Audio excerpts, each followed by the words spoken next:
seus direitos como paciente?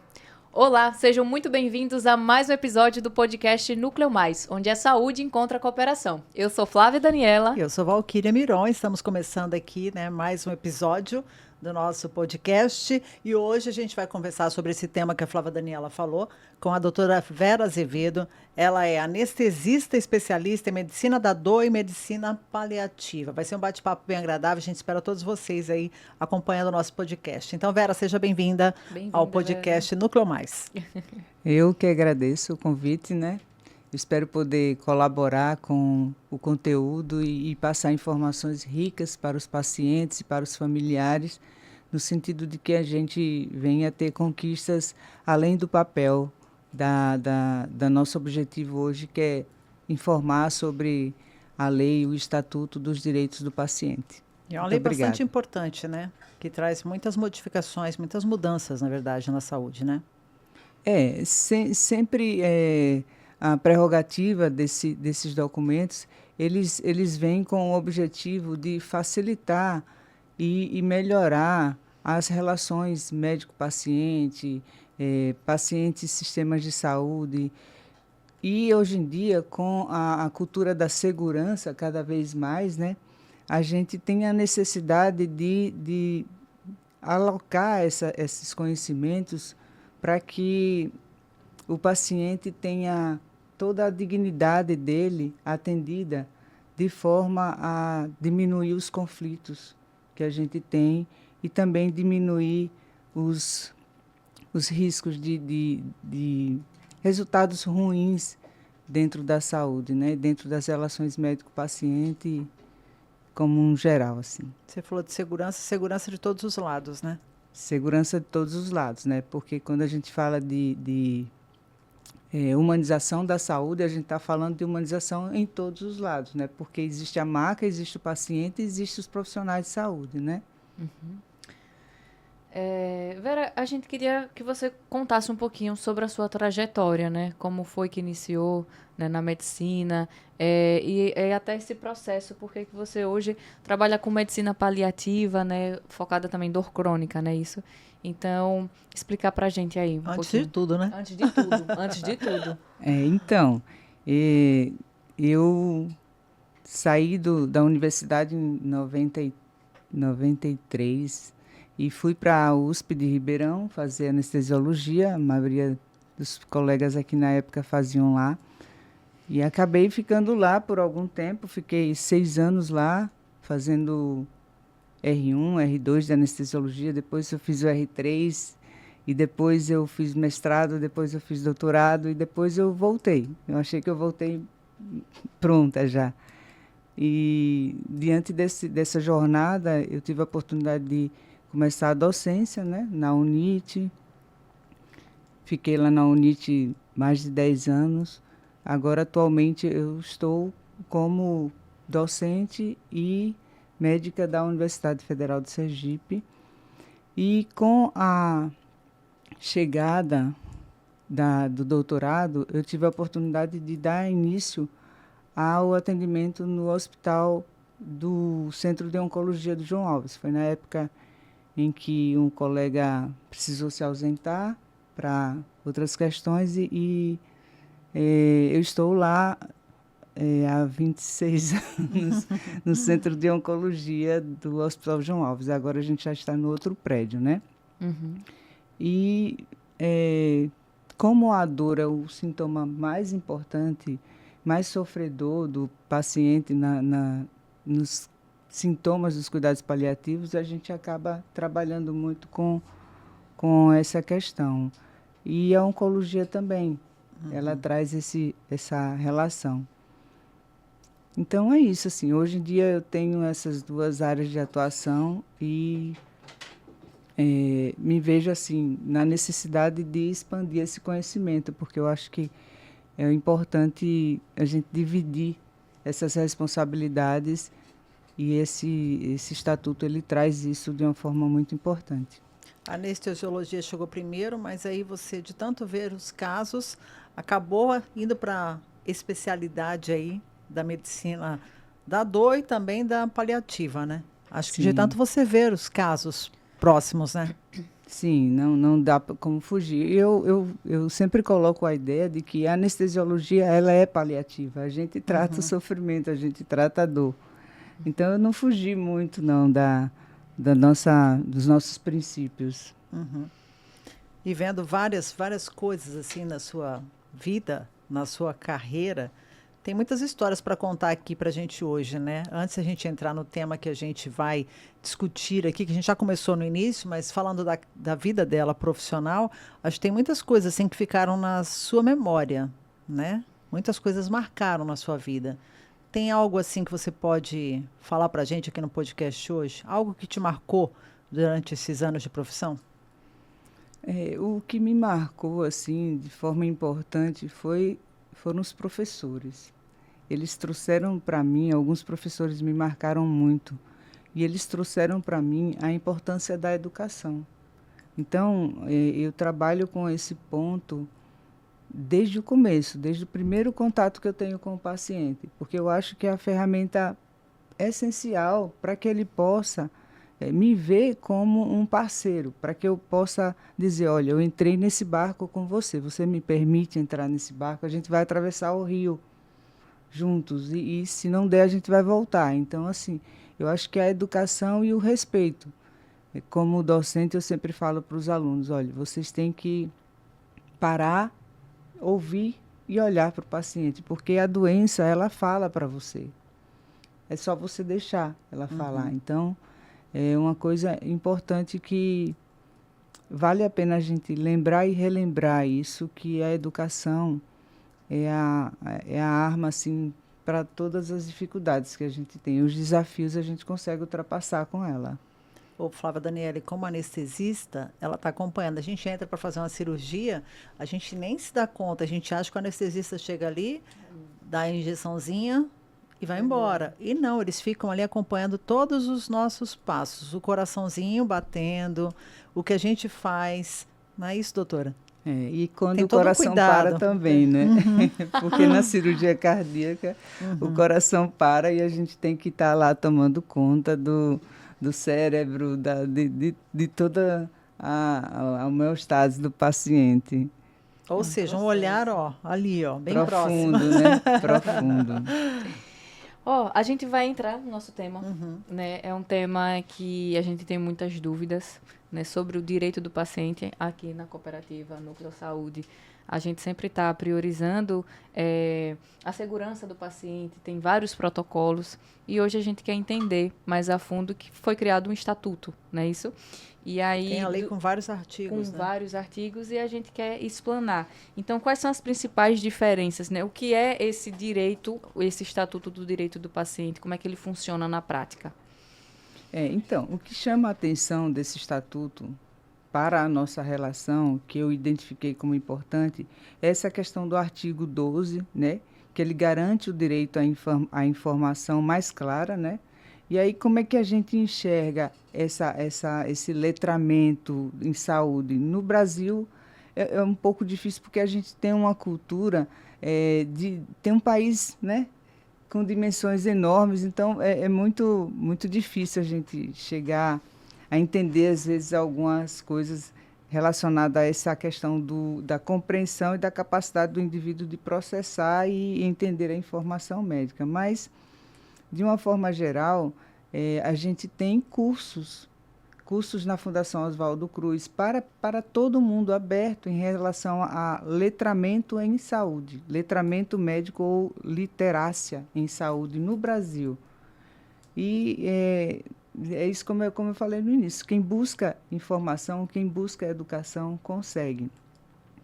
Mas a gente tenta, na maioria das vezes, a gente tenta mostrar essa forma do paciente entender, de compreender e processar aquela informação para que ele possa utilizar da melhor forma possível e ele tomar a decisão. É importante a gente dizer para o paciente que a gente tem o conhecimento científico e ele é dono da vida dele.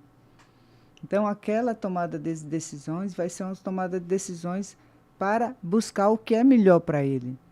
É difícil no centro cirúrgico a gente tomar decisão com o paciente anestesiado, com o cirurgião já no meio da cirurgia, mas mesmo assim é um tema também muito importante, é a tomada de decisões no centro cirúrgico, com a família lá fora esperando o que está acontecendo.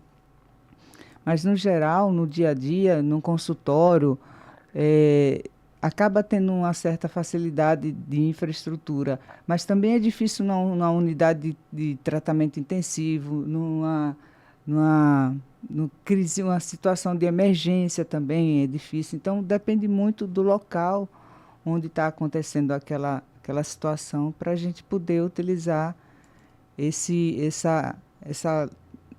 letramento, esse entendimento, essa capacidade do paciente entender o que a gente está querendo dizer, processar e responder da melhor forma. Os médicos estão sempre em estudo, né? Estão sempre estudando, e a partir desse estatuto tem que estudar ainda mais, né? Tem que estudar ainda mais. Assim como é importante essa questão, porque a gente não vai deixar de estudar o que o paciente sente, porque o paciente, ele traz para a gente o que ele está sentindo, né? Uhum. Tanto é que o nome é sintoma, sintome para você. Né? A psicologia informa isso. Mas, assim, ele vem com sintomas e ele vem com emoções. Uhum. E as emoções, elas comunicam também. Toda emoção comunica, né? Então, assim, eu acho que o médico ele vai ter que estudar muito mesmo, mais psicologia. Ele vai ter que aprender com a psicologia, que é uma coisa que a gente não trabalha muito, e a saúde mental também da gente em relação a essas novas necessidades. Uhum. Então, eu acho que todo profissional de saúde deveria fazer psicoterapia, ser acompanhado com profissionais, porque a gente trabalha muito mais com emoções do que com sintomas. Trabalhar com sintomas é muito fácil. A gente vai ver no livro o que o paciente tem, vê a medicação ela tem uma confiança que vai fazer efeito, mas o que o paciente traz atrás daquele sintoma, que eu falei do iceberg, é o que a gente às vezes não sabe trabalhar. Uhum. É bem delicado, porque, como você disse, tem que fazer toda uma análise, né? E tem que ter sensibilidade tanto do médico, porque às vezes você chega também... Então, tem duas faces aí, né? O médico, quando chega, às vezes não tem muita paciência de explicar. Aí a pessoa tem medo de falar. Aí, eu mesmo, quando chego no médico, às vezes eu esqueço até meu nome. Uhum. Aí eu fico assim, meu Deus, e o que é que você está sentindo? Eu esqueço a idade. E aí a pessoa fica assim, não sabe explicar. Então, às vezes não sabe nem se expressar, às vezes ela não sabe nem dizer qual é o sintoma. Tem aquela coisa de dizer assim, olha, liga aí para pedir uma pizza. Mas eu não sei pedir uma pizza. Uhum. E às vezes você chega no médico também e não sabe. E aí falta também. Então, assim, é uma relação que o médico precisa ter essa sensibilidade e tem que entender o paciente.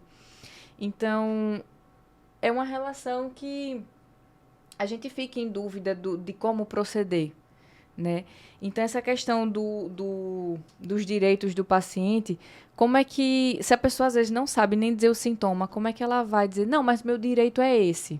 Como é que a gente pode, assim, na prática, ele entender tão facilmente para dizer, esse direito é meu, eu posso ter isso aqui? Então, na relação da anestesiologia e, de uma forma geral, por exemplo, você vai ser submetido a uma cirurgia, você vai ser submetido a um procedimento de risco, você tem a necessidade de assinar um termo de consentimento livre e esclarecido, a não ser em situações de emergência. Só que esse termo, ele vai ter que ser redesenhado dentro dessa lei, entendeu? Porque é um termo que está cheio de palavras incompreensíveis para o paciente, deixa de ser uma ferramenta que a gente chama ferramenta de autonomia e vira um escudo burocrático para o hospital. Bom, o paciente assinou o termo, então está tudo bem. Mas não é isso que a gente quer. Não pode assinar por assinar, né? Tem que entender, né? Eu passei por isso na segunda, e aí eu parei para pensar nisso. Ela me entregou, assim, tinha umas 10 páginas, o hospital me entregou. Aí, olha, assina aqui, aqui, aqui. Eu não li uma linha. É o que a gente chama de falsa simetria, né? Parece que está tudo certo, mas não existe, né? Então, assim, eles estão lá protegidos, mas a gente tá, Então, né? Então, e assim, é E tão aquele rápido. Então tem que ser uma comunicação mais fácil. Então é tão rápido que diz assim, olha, você tem que entrar logo, assina aqui, vacinando. Você vai ter tempo de ler aquele monte de papel? Então, uma pessoa analfabeta, por exemplo, vai conseguir... Não, e não precisa nem ser analfabeta, tipo... Às vezes a pessoa não entende as palavras rebuscadas que tem lá. palavras incompreensíveis. Como é que você vai saber, né? Então, isso na prática é muito delicado colocar isso na prática. Então, a gente quer entender como é que vai ser esse processo, né? Porque tem os pontos positivos, né? Mas tem esses que a gente precisa compreender. Né? Compreender. Talvez a gente não consiga alcançar o que a lei ela propõe de imediato, mas foi um grande passo, assim, é o começo de uma ponte para uma mudança magistral na relação. E essa compreensão, ela vem, como a gente fala aqui, da necessidade do paciente entender, a princípio, o que ele está fazendo, por que ele está fazendo, porque a não compreensão dele vem do fato, às vezes, dele não querer também compreender. Exato. Tem pacientes que eles não desejam saber o diagnóstico. Tem pacientes que a família solicita para que a gente não diga o diagnóstico, que a gente chama conspiração do silêncio. E tem pacientes que já chegam com o que a gente chama, que a gente considera um documento hiper importante, que são as diretivas antecipadas de vontade. Então, esse paciente é um paciente que já vem formulando esse documento, e não é um documento que ele vai formular na hora que ele for internado. Ele não vai formular na hora que ele chegar com a dor no peito, com um infarto, que ele chegar num acidente, que politraumatizado.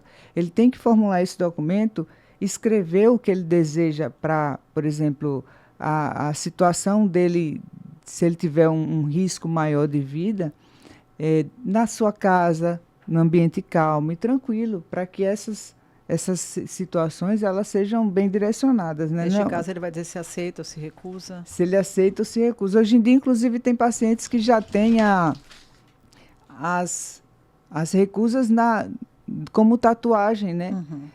Não reanimar, não entubar. Tem pacientes que sou diabético. Outros que colocam um remédio que tem alergia. O remédio que tem alergia. Então, assim, é uma maneira é uma linguagem corporal, né? Mas, assim, essas diretivas antecipadas é uma maneira que o paciente teria, como você perguntou, de trazer essa facilidade para o médico. Por exemplo, sair daqui pensando que amanhã eu vou fazer uma diretiva antecipada de vontade. Eu preciso fazer. É uma coisa importante. E isso a medicina paliativa ela traz muito, através de Luciana Dadalto, de Úrsula Guiron, que são profissionais que trabalham muito com essa bioética moderna, né? Que a gente chama. Mas o ideal é que o paciente tenha já essas diretivas e ele entenda isso tudo que vai acontecer. Por exemplo, o paciente vai fazer uma cirurgia, uma vesícula, que é uma cirurgia de médio porte, mas é um procedimento que ele pode sofrer uma parada cardíaca, ele pode voltar e ficar com o que a gente chama de encefalopatia anóxica, não vai desenvolver, mas ele pode voltar e pode morrer, entendeu? Então, assim, essas diretivas ela vai adiantar bastante a situação das tomadas de decisões. E o acesso ao prontuário? Acesso ao prontuário. O problema é que, muitas vezes, o paciente chega sem as diretivas. Então, esse processo dessa lei, a gente tem como sugestão, a gente que precisa muito dessa lei, porque quem briga pelo que precisa precisa é a gente que precisa. A gente precisaria ter acesso a esse documento para saber o que fazer. Só que não existe um prontuário único. Né? Se você chega em alguma instituição para ser atendido, você não tem seu histórico lá. E esse prontuário único é uma coisa importante para a gente. Eu já passei por algo parecido em relação a prontuário, né? Que às vezes a gente pensa que acontece só com os outros, né? Eu fiz a minha primeira cirurgia de endometriose. E eu não recebi meu prontuário. Eu não recebi. E aí, eu também já estava muito debilitada. Minha irmã, que estava me acompanhando, também não perguntou, não deu, enfim. E aí, anos depois, agora recente, eu precisei fazer a segunda. E aí, eu fiz o mapeamento novamente e tal, e tava umas coisas estranhas. Tirou ou não tirou? Porque quando eu fiz a solicitação da cirurgia, estava dizendo que eu tinha que retirar as trompas. E aí, disse, e aí, retirou ou não retirou? Cadê o prontuário? E aí eu fui procurar o prontuário, e cadê o prontuário? Aí liguei para o médico que tinha operado. Não, a gente não dá o prontuário, não. Eu disse, não dá o prontuário? Como assim? Não. Quem dá é o hospital. Me foi uma burocracia. Porque o caso já estava arquivado, já estava não sei na onde. Enfim, passou mais de 2 meses para o hospital me entregar o prontuário. Uhum. E, afinal de contas, fiz a cirurgia. E aí, disse que foi um Kinder Ovo. Abriu, aí eu tava com minhas trompas ainda e tal. Dava pra ver, fizeram outros exames, conferiram. E foi engraçado, que até a minha nova médica, né, foi uma outra médica, eu tirei vários miomas, e aí ela disse, ó, retirou, tinha lá, né, pra retirar. Eu disse, mas só tem biópsia de um, como foi? Eu disse, não fez biópsia porque ele deixou cair um mioma. Ela achou absurdo. Ele disse, além de não ter o prontuário, ele deixou cair um mioma seu no chão e você perdeu, tipo, não fez biópsia. Então, assim, foi uma cirurgia toda e particular. Então, assim, paguei caro. E teve esse desleixo, assim, né? Tanto por parte do hospital, que também eu acho que não seguiu, e por parte médico também, de me negar. Tipo, me negaram. E aí, eu achei tão absurdo depois que passou. E aí é sobre isso, é um direito do paciente ter o prontuário. Então, nessa outra cirurgia, eu tô com tudo. Eu tô com o prontuário, eu tô com a biópsia, o resultado, tudo. Então, se posteriormente eu precisar, enfim, tá lá tudo certinho, tudo explicadinho para direcionar até o outro profissional, ficar mais fácil do outro médico identificar. E não ficar Entender perdido. a situação, Então, né? assim, minha primeira cirurgia tinham cicatrizes lá que não sabe, tipo, identificar, porque não tem um prontuário, não soube que tirou, enfim, detalhes, né? Verdade. Só Que aí compartilhando mostra a aqui importância de a ter, né? importância de ter esse direito, né, do paciente, de a gente entender qual é o nosso direito, né? Com a chegada da lei, Sergipe, como é que está? Então, nós estamos vivendo momentos assim de muita expectativa, né? Em relação à questão oncológica, que com o novo hospital do câncer, né? E eu acho que Sergipe, em relação à saúde complementar, ela tem uma rede sensacional, também com novos hospitais sendo inaugurados. E apesar dessas dificuldades que a Flávia passou aí, mas nem sempre é assim, é um pouco da arte da paciência, né? Mas a gente tem assim a ideia de que a gente vai precisar fazer uma reformulação dos protocolos, a gente vai precisar fazer uma reformulação dos comitês de ética, de como é que o paciente, diante de uma identificação real de que aqueles direitos dele foram violados dentro da lei que ele reconhece, o que é que ele deve procurar, como é que ele deve procurar, se ele deve procurar um conselho de regional, se ele deve procurar o Ministério Público, porque o Ministério Público também entra nessa questão, entendeu? Então, assim, e também a lei, ela reforça muito a questão do direito dele recusar o tratamento, né? É importante porque, assim, recusar o tratamento, às vezes, fala contra uma decisão do médico que estudou 20 anos, 30 anos para fazer aquilo e que tem uma equipe formada e o paciente chega na frente dele e diz, doutor, eu sei que eu estou precisando fazer diálise, que minha vida, se eu não fizer a diálise eu vou morrer.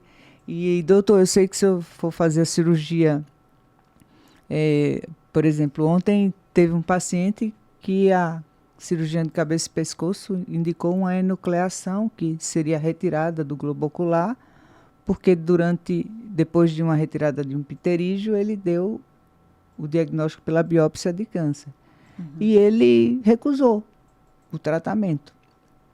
E aí ele perguntou se não teria outro tratamento. Ela disse que teria radioterapia. E assim foi feito, só que na última sessão houve a perfuração do globo ocular. E até então ele sofre por essa escolha dele, entendeu? Porque desenvolveu uma dor ocular importante e evoluiu com a necessidade de analgesia e aí vários opioides, e aí ele hoje em dia ele é um dependente de opioide por causa de uma escolha. Mas está escrito no prontuário dele. O paciente recusou o tratamento, mas é isso. Então, às vezes o paciente tem medo de recusar o tratamento porque tem aquela relação de confiança com o médico, né? Mas hoje em dia com a lei a gente vai ter mais isso, né? E a gente vai ter também mais complicações como essa que eu te falei, né? Porque é uma escolha dele, é um direito dele e a dignidade dele vai ser respeitada, né? E não vai ser por isso que a gente não vai amar de ser médico, né? Vai ser pelo contrário, né? A gente vai manter esse brilho. Os direitos do paciente também, o estatuto, ele também tem uma diretriz para os médicos, né? Isso ou não? Não é só direcionado mesmo ao paciente? Tem alguma... A questão dos médicos é que, assim, ele vai facilitar a vida daquele médico que antes respeitava a decisão do paciente e realizava, só que realizava com medo de um processo judicial, que tinha o medo da questão da família, o medo da questão do processo do CRM. Então, esse médico ele tinha medo e ele fazia tudo o que podia. Sabia que o paciente estava bem grave, mas ele acabava fazendo aquilo que ele podia, que a gente chama de distanásia, né? Ele deixava de fazer a ortotanásia, que é a boa morte, né, a morte natural, para fazer a distanásia, para realizar um procedimento fútil, para realizar um procedimento inadequado para o paciente, às custas do medo, que é como eu falei para vocês, é uma emoção importante o medo. O medo faz a gente desenvolver, o medo da família, o medo de perder aquela posição dele, né? E às vezes até os próprios colegas recriminarem porque ele não fez alguma coisa, enquanto ele, no pensamento dele, no raciocínio, ele tinha a ideia de que ele estava fazendo o melhor para o paciente, né? Quantas vezes os médicos do SAMU chegam na casa do paciente, o paciente já está em óbito, o paciente não fez uma parada cardíaca, ele já evoluiu, ele estava em processo de morte e faleceu. Mas o médico chega e tem que reanimar, porque a família está lá naquele sufoco, agoniada, fazendo aquela confusão toda, e o médico vai lá e reanima o paciente, mas o paciente já estava num processo ativo, né? Mas sabe que o prognóstico realmente pode ser bem ruim, né? Ou seja, por segurança, tem que fazer, né? Tinha que fazer, né? Hoje em dia, com a lei deu esse direito ao médico. Ele cobriu mais essa questão. É como se a gente pudesse ser mais humano agora com o paciente, respeitar a dignidade dele de uma forma ampla, até passando mesmo pela vontade da família, porque o protagonista central da vida é ele. A gente, mesmo que ele esteja inconsciente, parado, é ele que é o protagonista da vida dele.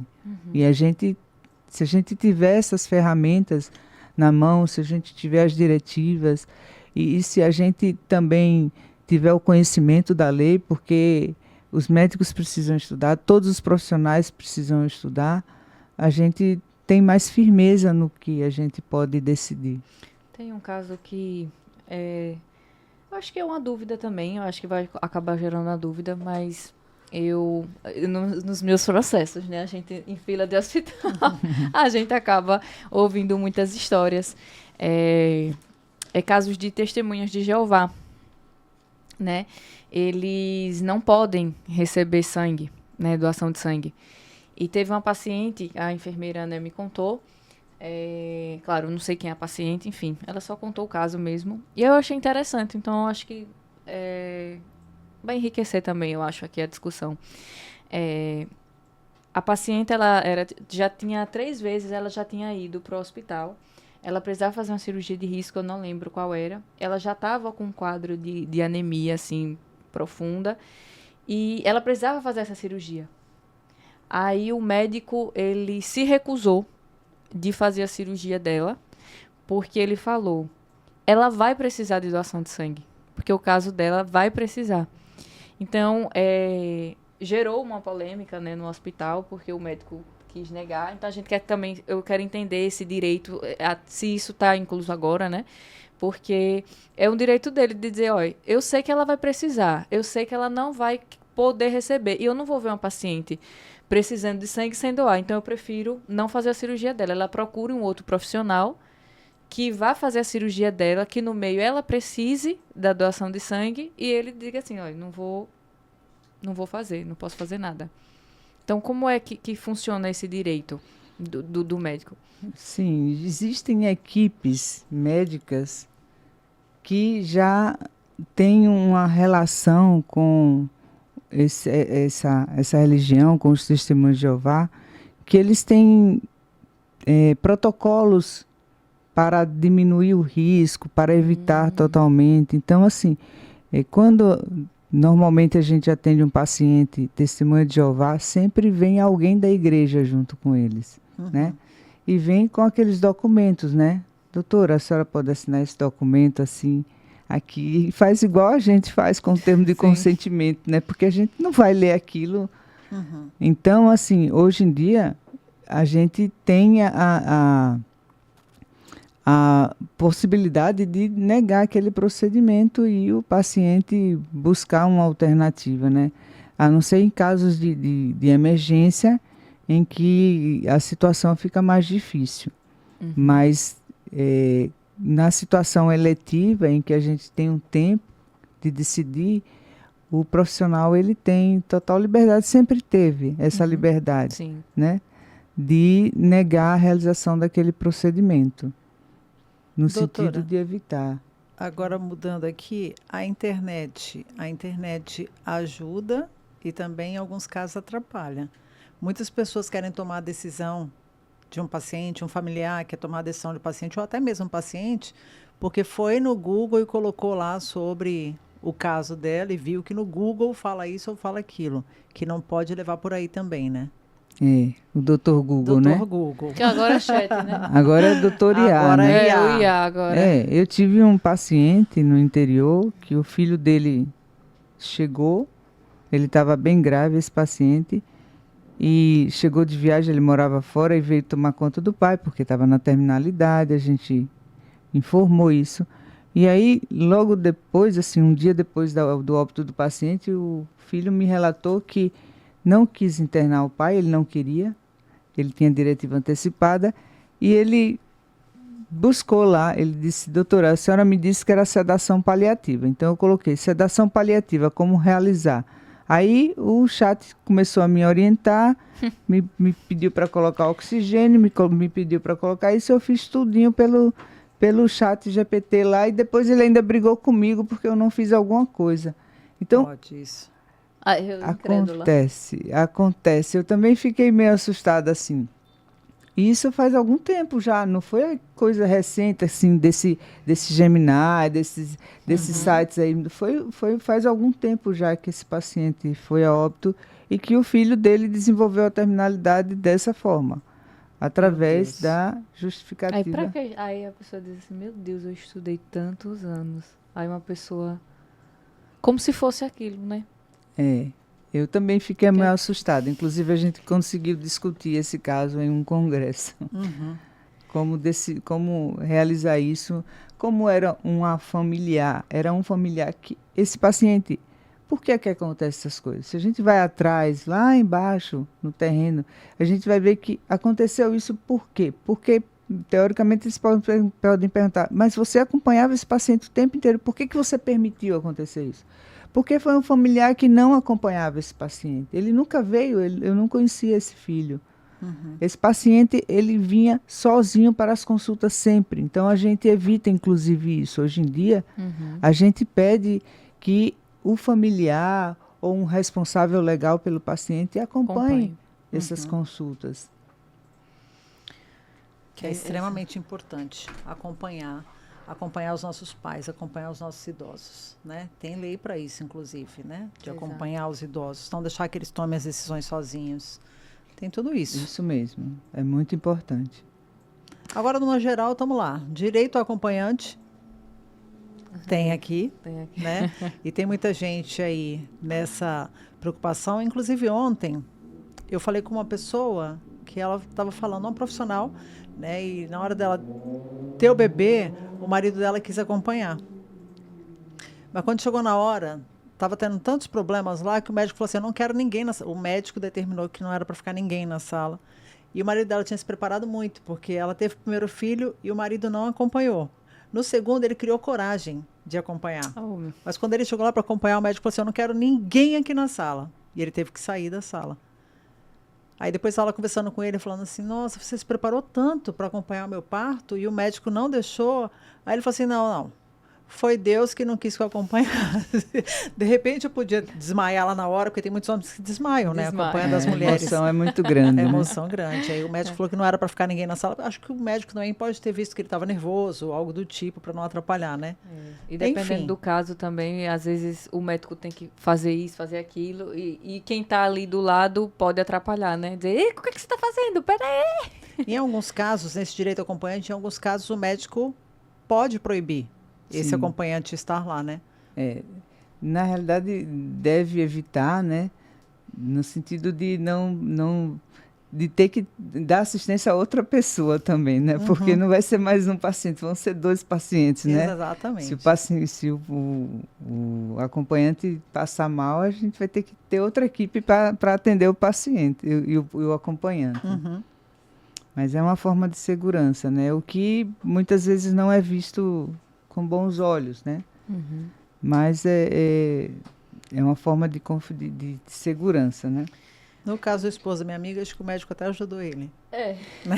Porque ele já estava com medo de acompanhar. Então ele acha que foi bom. Vera, como lidar quando a opinião da família é diferente da vontade do paciente? Então, é importante a gente entender isso. Como eu falei para você, o paciente, ele é o protagonista central da vida dele. Então, assim, se chega um familiar que não participa muito da vida do paciente, não é o responsável legal, e exige que o médico entube o paciente, que é o pai dele que está passando mal, e diz que se o médico, a equipe não fizer isso, vai chamar a polícia, porque já foi para a polícia no hospital, já foi processado o hospital por causa disso. Então, é uma situação que, naquele momento do conflito, não é um bom momento de se negociar, né? A gente tem que ter esse preparo emocional para isso. É igual aqueles policiais que preparam, que fazem conflitos quando alguém está sequestrado. Então, esse preparo é o mesmo, não é um bom momento de negociar. Tem que deixar passar aquela situação. Porque está tudo à flor da pele, porque né? não é um momento bom para chegar a uma decisão. Então, às vezes, o familiar, ele coloca assim, situações em que diz que vai tirar o pai ou a mãe daquele hospital, vai levar para outro lugar, e às vezes não pode, o paciente está muito grave, entendeu? Não tem condições de transferência, e aquele paciente tem que ficar ali, o familiar não quer mais aquele paciente ali, tem direito de levar o paciente, mas a gente preza pelo paciente, a gente vai tentar reconquistar aquele familiar. Perfeito. Quais são, eu queria que você listasse pelo menos uns 3 para o pessoal que está em casa. Quais são os direitos que os pacientes possuem e muitas vezes desconhecem? Simples, direitos simples. Então, a gente fala muito do empoderamento do paciente, né? Que ele possui esses direitos, mas ele desconhece. Na nossa vivência do dia a dia, o que a gente percebe é o direito de você ter uma morte digna. Às vezes você desconhece isso, de você ter uma morte domiciliar na sua casa, porque o hospital ele virou um centro assim de tratamento mais adequado. Muitas famílias não estão preparadas para terem essa situação, mas o paciente ele tem direito de morte domiciliar. Ele pode dizer, olha, eu quero morrer dentro da minha casa, no meu lar, no meu quarto, com meu cachorro, com meus netos, entendeu? Então, esse é um direito principal dele, assim. Mas com essa lei, todas as terapias que forem sugeridas para o paciente, ele pode intervir. Ele pode dizer, olha, eu não desejo. E aí vem a questão dele ter medo de dizer que não deseja, porque vai criar um conflito, né? Vai achar que o médico vai ficar chateado, então vai ficar achando assim, porque o paciente, ele gosta de ser um bom paciente. Ele não quer ser aquele paciente... Olha o nome, paciente. Ele não quer ser aquele paciente chato, que briga. Por quê? Porque aquela pessoa que está brigando com ele é a pessoa que vai fazer o acesso venoso nele. Então, ele quer ser simpático, né? Ele não quer ser um paciente que gosta de conflito, a família também, que sempre tem essa relação de tentar agradar. Mas, às vezes, com essa lei, a gente pode ter esses conflitos, porque o paciente vai se sentir empoderado, né? E aí ele pode ter alguns conflitos maiores também. Eu acho que na prática, para as pessoas entenderem, né? Eu acho que funciona como doação de órgãos. Que você precisa comunicar... Não sei, né? Também. Agora porque para doação de órgãos você precisa comunicar a família. Então, você só é doador... Antigamente era com a identidade, Era né? com a identidade. Tinha um número na identidade. Agora precisa informar, né, aos familiares. Então, tem uma discrepância nisso ou não? Não, Tipo como assim? No caso da doação de tem a órgãos. necessidade de informar os familiares. Sim. Sim, antes só seria com a identidade, mas hoje em dia o familiar ele tem que... Mas a gente vive num Brasil que, infelizmente, o familiar... ele recebe a informação de que existe essa possibilidade, mas ele recebe a informação do vizinho de que, não, cuidado, podem estar terando seu fígado para vender. Então, a gente vive num Brasil que ainda existe muito disso, entendeu? A insegurança e a dúvida das situações. Por isso que tem que ser bastante educado em relação a isso. Mas existe ainda o medo dos familiares de achar que vão retirar o órgão para... E não só nessa questão também, fazer... de dizer assim, não vai para o céu completo, vai ficar faltando. Existem algumas religiões que também não podem, né? Que não podem. Vamos aproveitar aqui para falar também da medicina paliativa? Exato. Porque muitas pessoas ficam na dúvida, né? O que seria a medicina paliativa? Vamos explicar. A medicina paliativa, ela está nesse artigo daqui, no artigo 21, se eu não me lembro, é o artigo 21, que transforma os cuidados paliativos em um direito irrevogável do paciente, considerando as barreiras estruturais do SUS e a lógica dos planos de saúde complementar. Então, corre-se o risco, nessa situação, de virar o que a gente chama de uma letra morta, né? Como é que a gente pode garantir, né, a gente, como médico paliativista? Primeiro é entender nos princípios. A medicina paliativa ela não tem um conceito, ela tem princípios, né? E dentro desses princípios,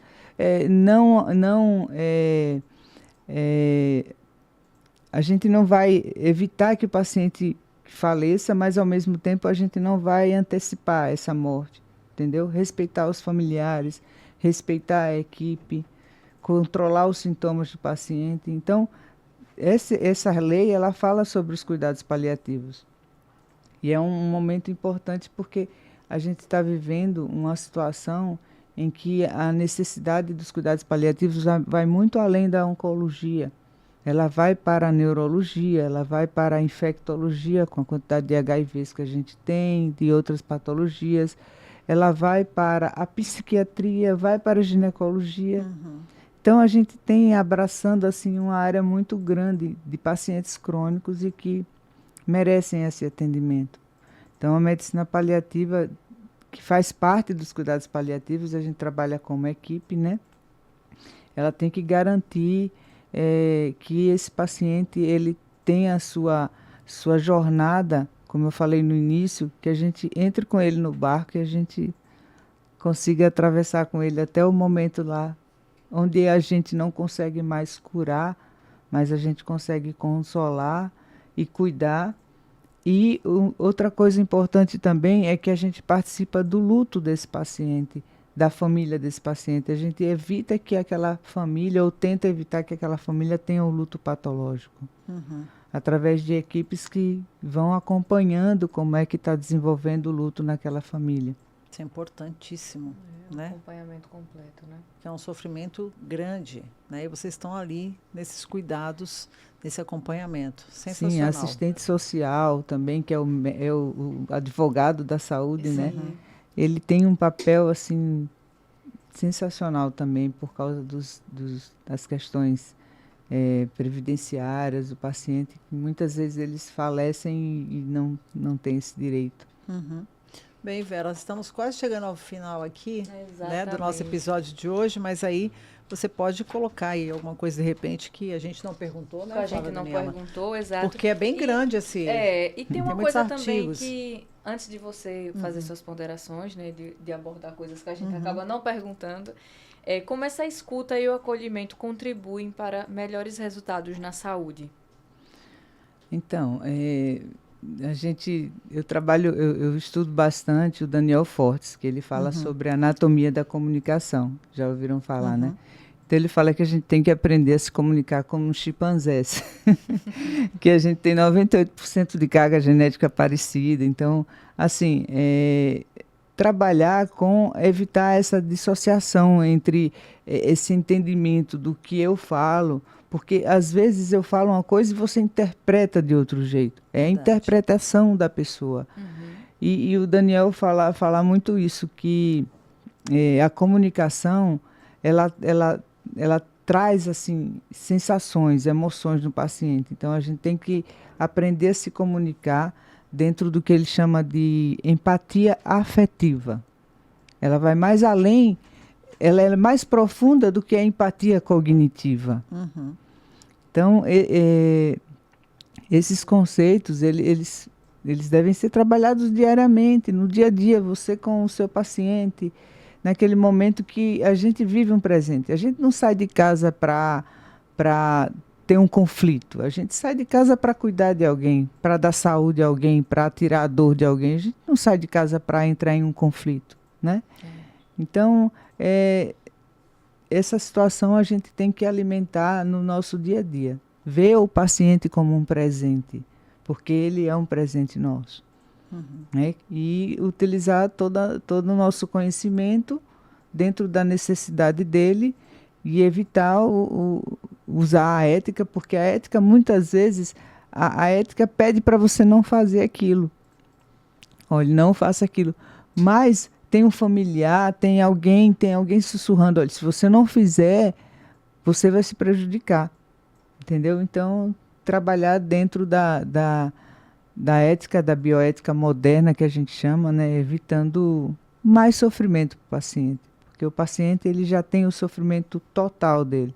Ele já está dentro do que a gente chama sofrimento total. E a gente aumentar a carga daquele sofrimento no mínimo, assim, algo que espelha um pouco para a gente, sabe? Porque a gente também sente isso. Então, agora vamos às considerações finais. Exato. Fique à vontade. Então, como consideração final, foi aquela questão do que eu coloquei aqui, do modo de ação. Ou seja, quais são as táticas que a gente pode... As instruções de sobrevivência, né? Então, dentro das instruções de sobrevivência, não apenas entender a filosofia de a autonomia do paciente, a dignidade, que são palavras fáceis, mas assim, trabalhar com diplomacia, com respeito para com o outro, né? Então, são ferramentas reais que a gente tem que praticar. A gente não vai aprender lendo um livro, porque normalmente você está em uma situação desigual ali. Você, por exemplo, vai fazer uma cirurgia, você está em um centro cirúrgico, um ambiente que você não conhece, com um médico com uma roupa que você nunca viu. Então, assim, eu como professora de medicina, eu coloco que o paciente, que o aluno, a primeira aula que eu dou, eu digo bem assim, vocês conhecem os direitos do paciente? Pois é, todo paciente, quando entra no hospital, ele devia receber uma cartilha. Olha, aqui são seus direitos. É isso que esse estatuto tem que fazer. Exato. Entendeu? Porque aí começa o processo educacional do paciente. E ele tem direito aqui, ele tem direito a saber quem está fazendo o acesso nele, quem está colocando um gorro nele, ele tem direito, então tem que ter a identificação. Por que a gente usa jaleco? Não é para a gente se proteger do paciente, é para o paciente saber quem está conversando com ele, mas no centro cirúrgico não tem isso. É verdade. Não tem, e o paciente ele tem direito a saber. Tanto é que nas comunicações, hoje em dia, eu sou supervisora acadêmica do Revalida no estado. O Revalida ele avalia comunicação, habilidades, atitudes e emoções, né? Então, assim, essa questão de identificação é muito importante. Então, usar a diplomacia no sentido de entender que a dignidade é um direito, mas também exigir, assim, nessa situação de fragilidade, a gente saber da desigualdade e exigir esses direitos de forma diplomática, né? No artigo 7, ele fala da lei, ele fala de falar com a equipe de enfermagem, por exemplo, de uma forma colaborativa e sem criar uma relação hostil ou parecer uma auditoria agressiva, né? Por exemplo, uma abordagem de parceria. Olha, eu sei que está muito cheio aqui o plantão, se eu puder ajudar em alguma coisa, ver a medicação que está sendo aplicada, isso está dentro das normas de segurança.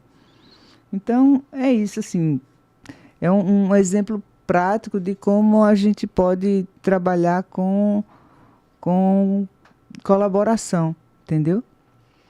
O paciente sabendo qual é o seu direito, né? o médico sabendo dele, o paciente sabendo dele e o familiar sabendo dele também. Exato. Importante, né? Exato. A gente agradece a doutora Vera, hoje com a gente aqui no Núcleo Mais Podcast. E o espaço está aberto, sempre que quiser voltar aqui para divulgar, para conversar, para contar detalhes, pode voltar também. Eu que agradeço, assim, porque a gente nunca tem essa oportunidade assim com frequência, né? Mas para vocês verem que, assim, o que está nesse papel, na lei, ela já é colocada há muito tempo. Às vezes você chega num consultório, não existe mais a mesa do médico. O médico, ele conversa com você em um sofá. Não existe mais essa divisão, essa assimetria de poder que a gente chama, né? E esses obstáculos todos que vão vir aí pela frente e que sempre vão aparecer, nunca vão deixar de acontecer, a gente tem que ter essa comunicação assertiva que o Daniel Fortes colocou, bem colocado, e trabalhar com amor, trabalhar com coração. Exato. Né? Que e precisa, é isso. Realmente. Que bacana. Então, ó, quem quer um tiver... conselho? Acompanhe a doutora Vera Azevedo lá no Instagram, que é bem ela bacana. dá várias dicas, Exato. né? Tem vários temas que eu vi também sobre meditação, que fez um artigo, né? Mas é muito assunto, a gente não pode... Fibromialgia, tem muita coisa interessante. Não pode. Se você teve alguma dúvida a respeito do tema, pode deixar o comentário aqui embaixo. A gente depois entra em contato com o Vera, a gente responde. Então, vocês fiquem à vontade aí. Curte, compartilha, para a gente fazer esse trabalho lindo crescer. Comente para a gente fazer esse trabalho. Vera, muito obrigada. É um tema tão enorme, né? Com tantos nuances, braços, né? a gente precisa... Esse 45 minutos é pouco, né? Então, sempre fica alguma coisa. Mas eu saí daqui com aprendizado. Né? A gente com vários esclarecimentos. Né? Exatamente. É isso que a gente quer, né? Que amanhã o filho dessa paciente, ele saiba como se comportar dentro de um ambiente hospitalar e que possa utilizar essas leis já, né? De uma forma colaborativa. Vamos Perfeito. na fé. Vamos na fé. É isso. Ó, até o próximo episódio, pessoal. Tchau, tchau. Beijo Tchau. grande para vocês. Tchau, tchau. Até o próximo.